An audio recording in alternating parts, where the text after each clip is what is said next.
ده ساروجا شهیدین ایکتیا نیشتمانی کردستان دا هفشارین شهید ابراهیم عزو و روژه لبیر ایننو. لکومیته آزاخو ساتک راوستان جبوی شهیدین ایکتی نیشتمانی کردستان افیاده هاته ساخ کرن. لبیروریا 21/11 روز شهیدین یکت نیشتمان کردستان بناو کمیته رخصتان آزاخو رضا سلاوا بو کسو کارن سربرزین شهیدین بزاوا رزگاری خوازا کردستان اتکین ام شهیدین یکت نیشتمانی کردستان به سمبولان توایتی و خبات و برخدان زانین.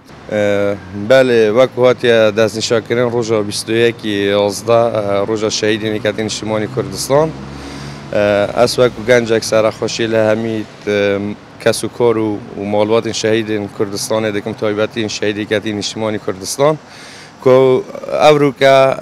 آزادیانو که هم تدا او روزه بر همه خوینوان شهیدانه امرو 21/11 سالیاد شهید یکتی نیشتمانی کردستانه براستی هر دستپیکا درزبونه یکتی نیشتمانی کردستان و حتی وگاوه یهات یاسین حزب شهیدان چونکی کسی هندی یکتی نیشتمانی کردستان تضحیه و خبات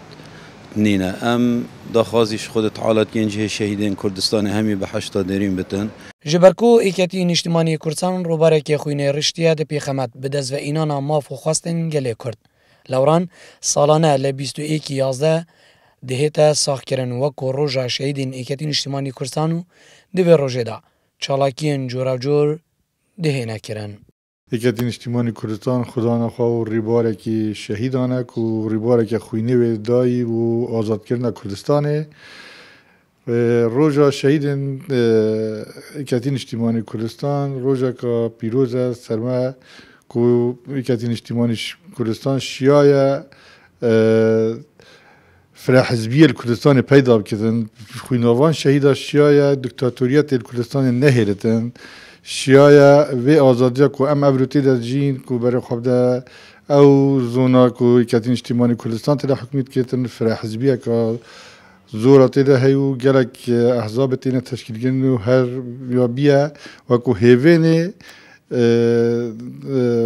بونا حزباه